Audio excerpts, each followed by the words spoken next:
Why couldn't Giyu Tomioka bring himself to kill Nezuko after she became a demon? Despite demons being the mortal enemies of the Demon Slayer Corps, there was a hidden reason and deep emotions behind why Giyu, one of the Hashira, chose not to kill Nezuko. The answer lies in Giyu's past and his relationship with Tanjiro.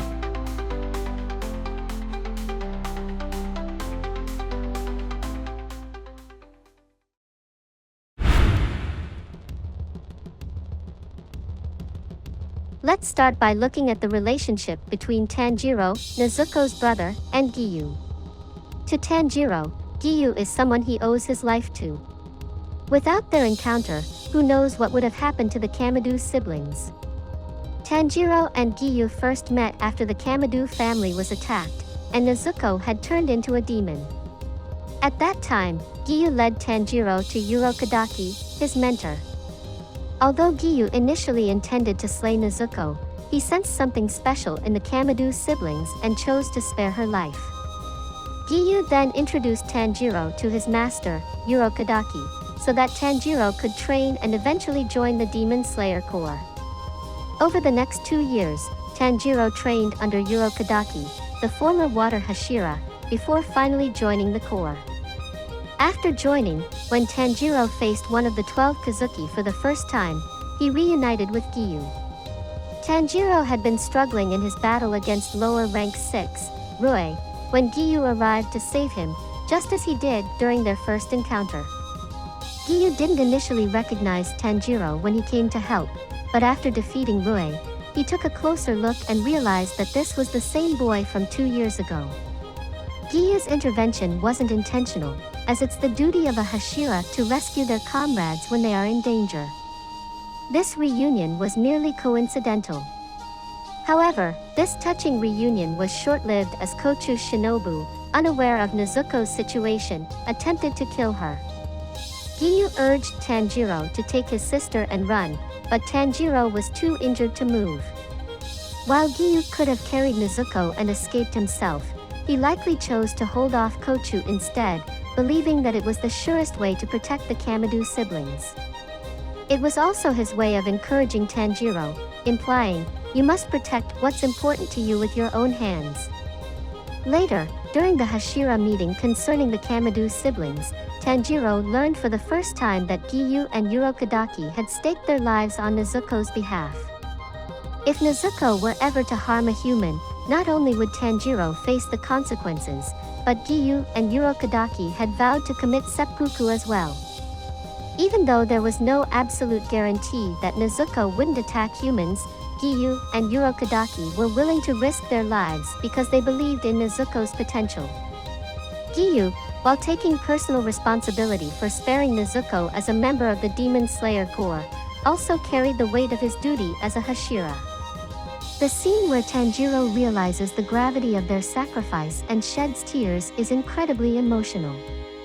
It likely reinforced his determination to live up to their expectations. Though Giyu is stoic, he has been quietly watching over the Kamado siblings all along. Though Tanjiro and Giyu didn't meet again for a while in the story, Tanjiro continued to send Giyu letters. Being the diligent person he is, Tanjiro wanted to express his gratitude to the man who saved his life. Eventually, when they reunited during the Hashira training arc, Tanjiro and Giyu finally had the chance to talk about Giyu's past and strengthen their bond.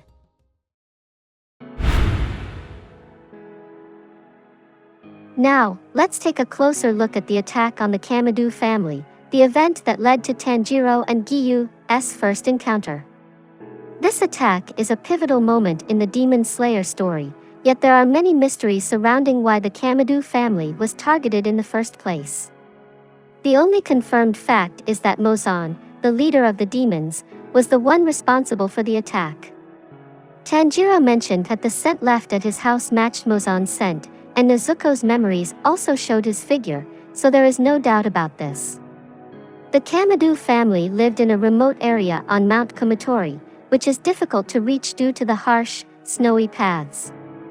Considering how isolated the Kamado household is, it's unlikely that anyone would normally venture near their home.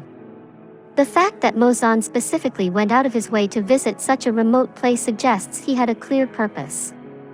Among fans, there are various theories. Some believe Mozan attacked because he knew a successor of sun breathing was living there, while others speculate that he had targeted Nezuko from the start. Mozan, who usually delegates tasks to his subordinates and rarely ventures out unless necessary, must have had a reason for personally attacking the Kamadu family, though that reason remains unknown. The day after the Kamadu family was attacked, Giyu arrived on Mount Kumatori, regretting that had he come a day earlier, he might have been able to save them. However, facing Mozan alone would have been impossible for Giyu. If he had arrived a day earlier, Nezuko may never have become a demon, and Tanjiro might not have joined the Demon Slayer Corps, meaning the story as we know it wouldn't have unfolded. Although the Kamadu family was tragically killed, Giyu's arrival the following day, along with Tanjiro, set the story in motion. Mozan's actions inadvertently led to the Kamadu siblings joining the Demon Slayer Corps, and the wheels of fate began to turn. That said, why did Giyu visit such a remote place like the Kamadu family's home on that particular day?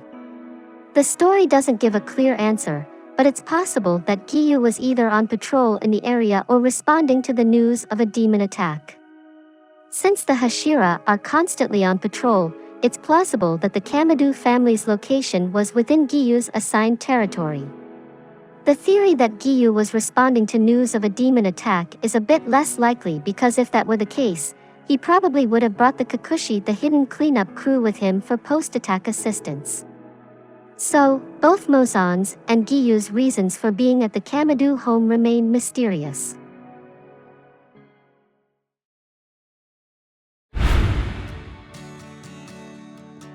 Now, let's take a closer look at Giyu's past, the man who saved the Kamadu siblings.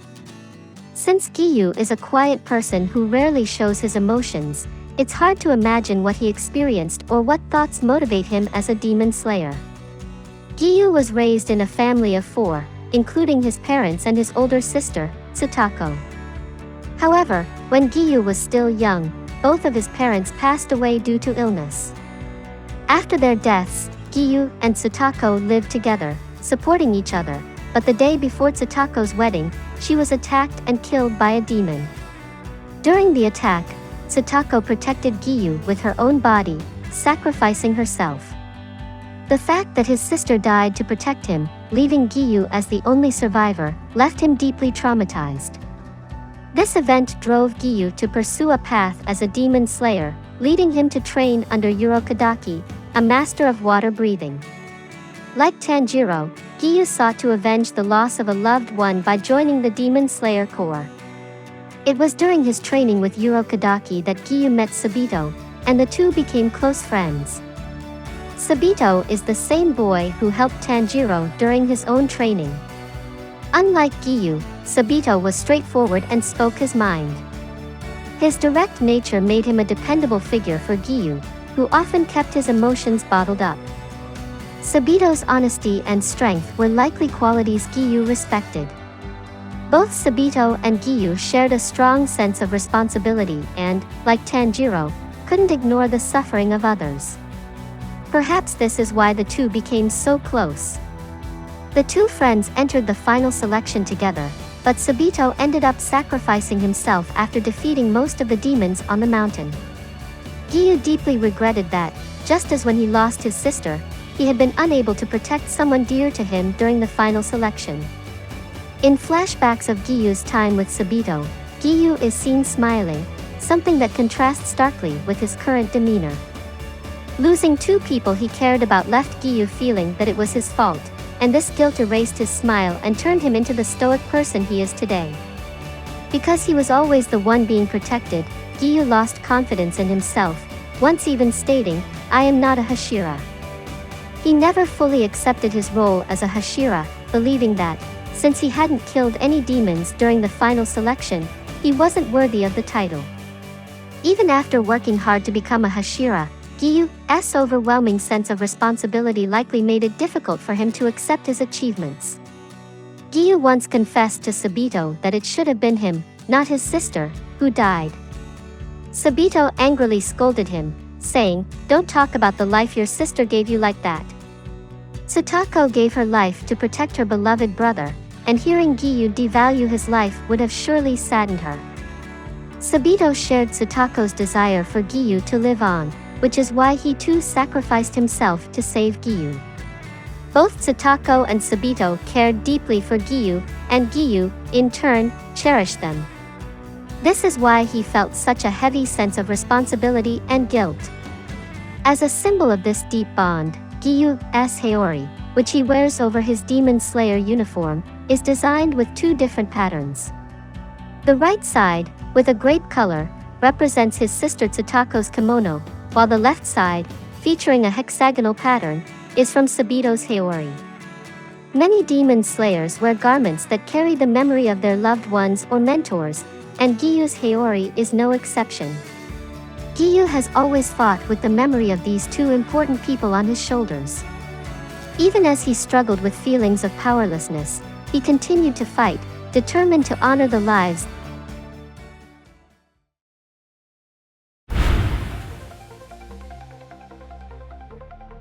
Now that we've explored Giyu's past and his relationship with Tanjiro, let's dive into the real reason why Giyu didn't kill Nezuko, even after she became a demon. Despite the fact that Giyu lost both his sister and best friend to demons and likely harbors a deep hatred for them, why did he choose not to slay Nezuko, who had also turned into a demon? Giyu has clearly expressed his opposition to the idea of sparing demons. For example, when Shinobu casually remarked that it would be nice if humans and demons could get along, Giyu firmly responded, "That's impossible." So, why did he spare Nezuko, especially when she was in a starving, frenzied state at the time, hardly a demon one would expect to spare? The first possible reason is that Giyu likely saw a reflection of himself and his sister in the Kamado siblings. Giyu and Tanjiro share a similar fate in having lost their families. Satoko, Giyu's older sister, was a kind, caring person who was willing to sacrifice her life for her younger brother. Giyu probably saw himself in Tanjiro, who was desperately trying to protect his younger sister, Nezuko, and that similarity stirred Giyu's emotions. Before being a demon slayer, Giyu was someone who cared deeply for his loved ones, and that may have driven his decision to spare Nezuko. Of course, Tanjiro's bravery in confronting Giyu without a weapon might have influenced Giyu as well, but that alone wouldn't justify sparing Nezuko, a demon. The second reason could be Nezuko's actions at the time. Despite being in a state of hunger, Nezuko didn't attack Tanjiro. Instead, she tried to protect him. Giyu mentioned that he had seen countless demons, once human, slaughter their own families after turning into demons. For instance, even Tamayo, who now has regained her sense of self, killed her beloved husband and children when she first became a demon. For demons, family ties hold no weight. As a Hashira, Giyu had witnessed many cases of people turning into demons, and he may have sensed that Nezuko was different from the others. Perhaps he remembered his sister and his friend, both of whom he couldn't protect, and in Tanjiro, who was fighting to protect his precious sibling, Giyu saw someone he wanted to help. If it had been another Hashira who found the Kamado siblings that day, it's highly likely that Nezuko would have been killed. Even though Giyu likely holds a deep grudge against demons, he chose to save Nezuko, not because he was lenient on demons, but because of his personal history and his strong empathy for the Kamado siblings. Thanks for watching. Subscribe to our channel.